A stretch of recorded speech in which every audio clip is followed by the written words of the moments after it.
Hey guys, it's Jake here with another Holland Built powered by SendCutSend. If you haven't already heard, I started my own company called Havoc where we make outdoor gear, so you can go check that out. Now the first thing that we're doing is we're building a media room for our podcast and other announcements. And in the middle of that, I want a coffee table that we can put our whiskey on. I thought no better solution to that is to work with SendCutSend to build a full steel and tube table that I can get laser cut and welded up here in the shop. Now I already got started with that design, but we're gonna head to the desk, go through that design, show you how I got to where I am and how I paired SendCutSend up with it. So let's get into it.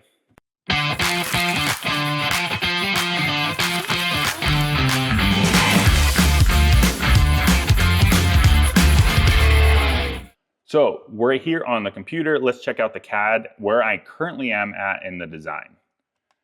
Well, you can first see I have a round table, 4 legs. It's a pretty standard design, but I did a couple little tweaks to this where I think it makes it a little bit more unique.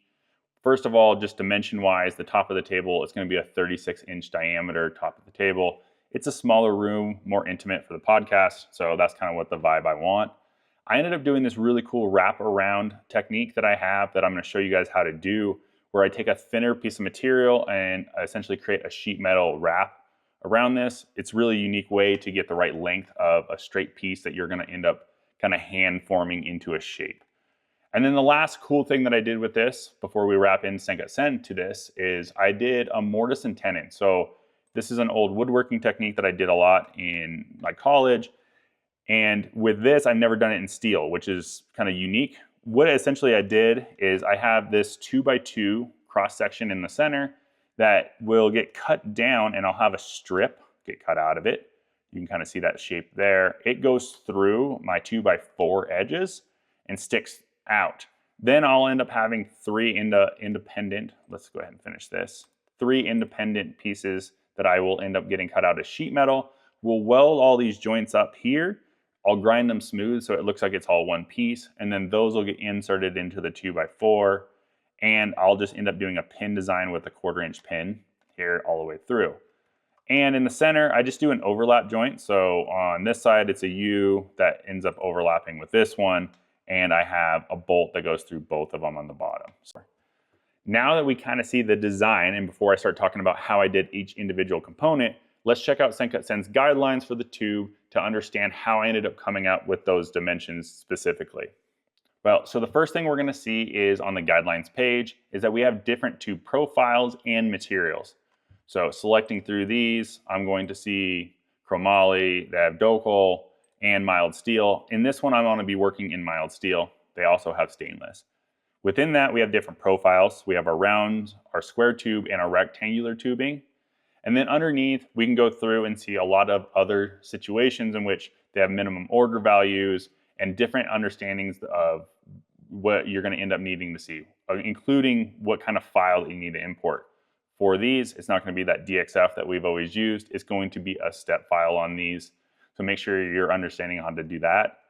And then lastly, they're going to go through all the different features that you can and cannot have when it comes to a laser cut tube part.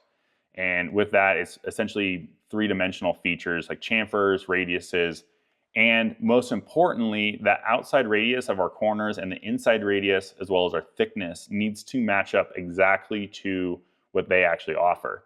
So coming back up here to the top, we're going to end up having to pick out one of these options here. Now the cool thing is that they actually have the profiles already ready for you on a download of a DXF or a step file. And this is exactly how I started. I downloaded one of their step files, and then I was able to expand that into the length of the tube I want and then add the features that I wanted to as well. With that being said, I ended up picking out their 188 wall 4x2 rectangle tubing for the outside edges of my table, or the 4 legs. And then my cross joints are going to be made out of my 120 and my 2x2 square tubing. Now, once you come in here, you can download that profile and get that.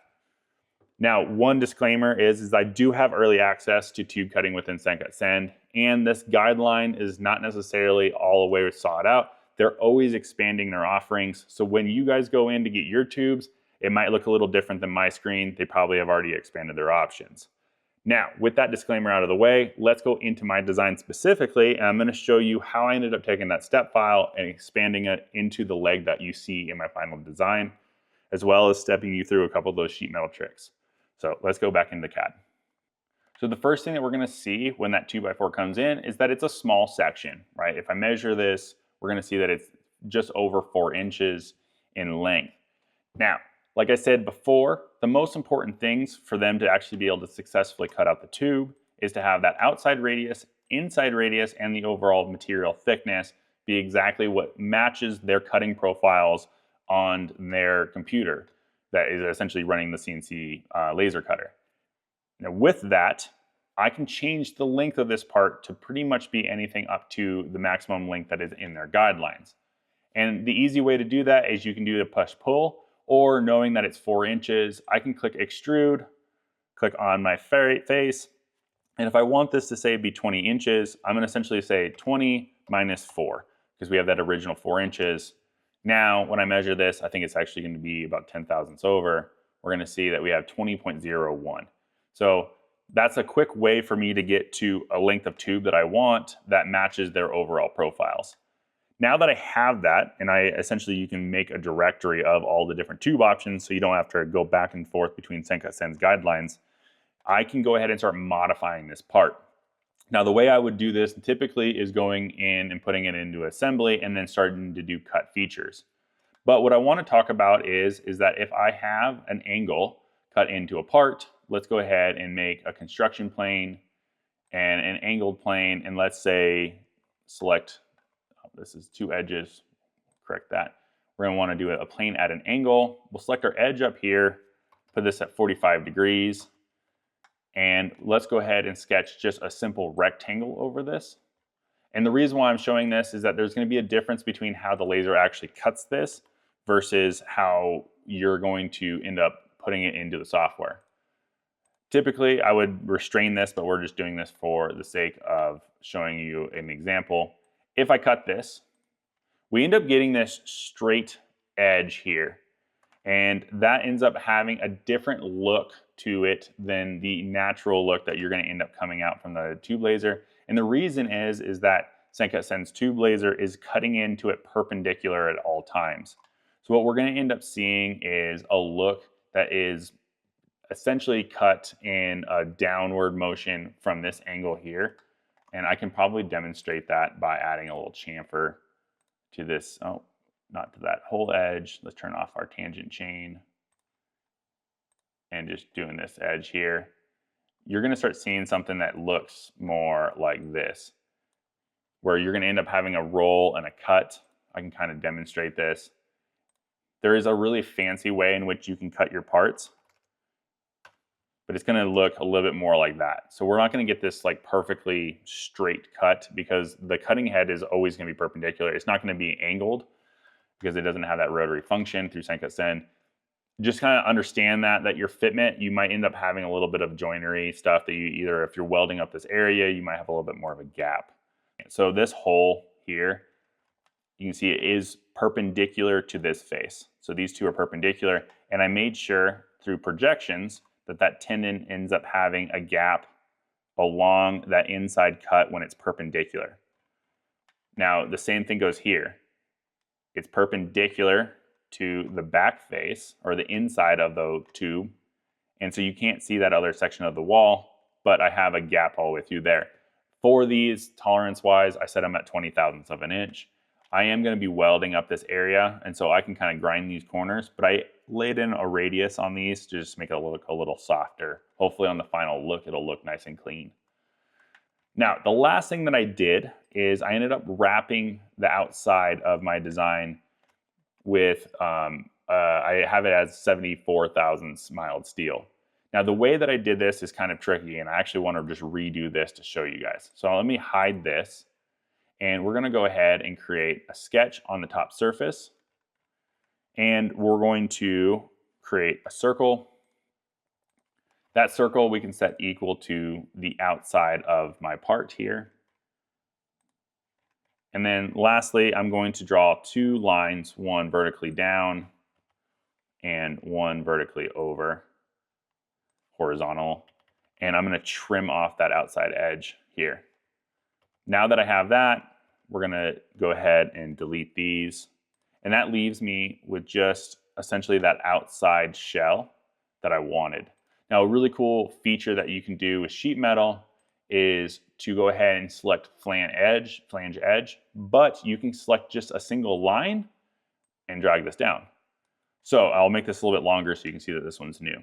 That essentially is wrapping around at that radius that we're wanting it to, all the way from quarter to quarter. And I made these a quarter increments and stuff just to make it a little bit easier. But if I select OK, the first thing we're going to want to do is we need to get a flat pattern of this. And if we come down, what we're going to end up doing is if we wanted to do a flat pattern, I don't have a flat surface to select on these, right? So there's nothing to do. So I can't get that flat surface that I want. Now the trick on this is to come and roll over to our edge here. And this edge, I can click back on my solid. I can click extrude. Click on that. Click on this surface, and let's give it 5/1000 of an inch. Very, very minimal, right? We're not really changing the overall part length. But what that is this is now a flat surface that I can make a sheet metal flat pattern. So I'll click flat pattern, click on this surface, clicking OK, and there we go. Now I have a perfectly long rectangular part that demonstrates that outside radius that I'm looking for. Now all I have to do is export that DXF. We're not going to care about the bend line in this one since I'm hand bending it and forming it over that outside area. So from that, I'm going to get these step files in for the tube cutting, and I'm going to get the DXFs in for all of my sheet metal cutting. We're going to send them off to SendCutSend and get our parts back.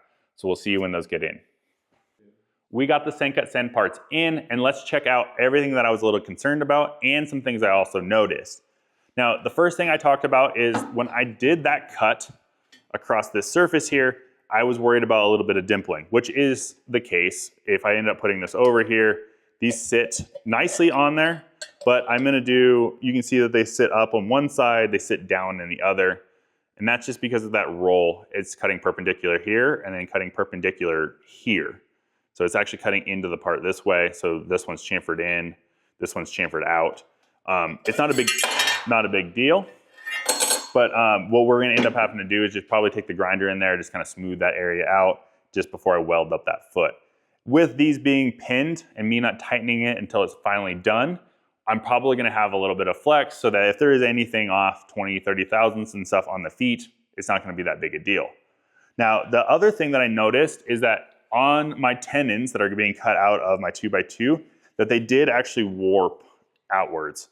And I didn't really think about it at first. It's something that's really common on sheet metal cutting. I'm new to the tube world, is I removed a ton of material in this area. And with all of that heat that was in this area, it did pull that material up. It's not that big a deal. What I end up doing is I put these in here. So these will get welded. I'll start in this back corner, tack those in, and then I'll just end up hand forming those back into shape. With that being said, the fitment for these two cross sections are amazing. I mean, that's just beautiful. It's going to pin in. I'm super, super happy with it. I did 10 thousandths tolerance on that, and it's a great fit. So couldn't be happier with these parts. Lastly, I did make probably the mistake of having too tight a tolerance on all of my holes. Since each one of these plates are welded on individually, and I have the holes out here, I probably should have oversized all of these on the 1/4-20. I'm probably gonna chase them with a drill just to clean them up and make it easier on the final assembly, just to have a little bit of slop in there. So with that, it's time to build this thing out. So cue build montage.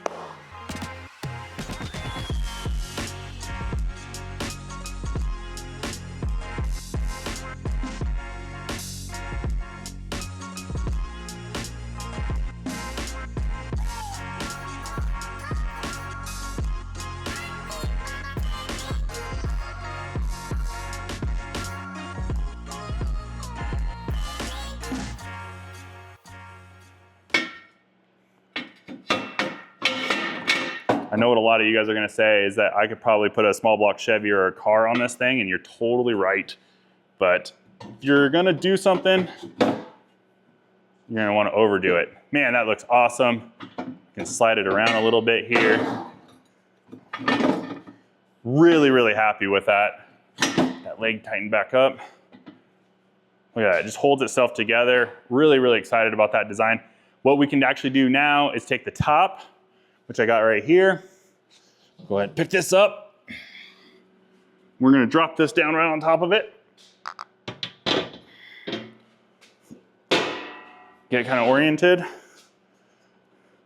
And now each one of these have a tab on each corner that's going to end up indexing into our parts right here. So these parts will come up underneath. So we can come on this one here, move this edge over. I'll put this up and then I'll end up putting the bolt on it. So I'll screw the bolt in. I'll do a fusion weld on the top, and then that's going to secure the legs on each side on top of the actual bolts that are running through the crosses. So let's go ahead and cut to a second montage of me doing that assembly, welding, and then we're also gonna put that ring around the outside, and that'll finish this up. So let's get going.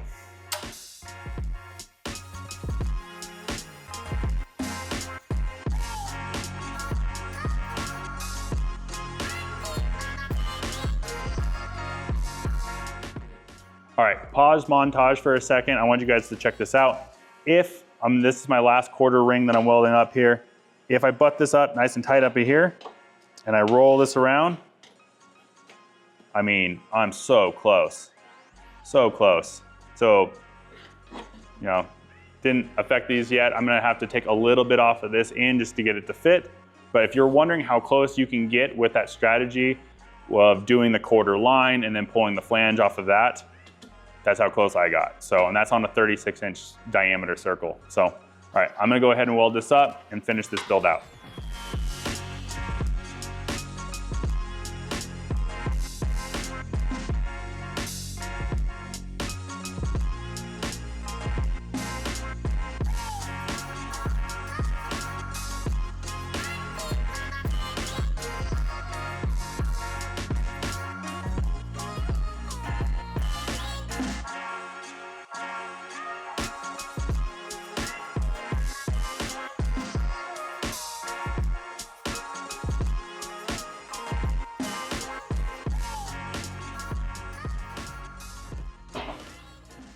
Thank you guys so much for hanging out with me while I built this table. I'm extremely excited with how it turned out, and I think it fits the room perfectly. Obviously, I have a lot more to do in this room to finish it up, but this was a key piece that I got done today.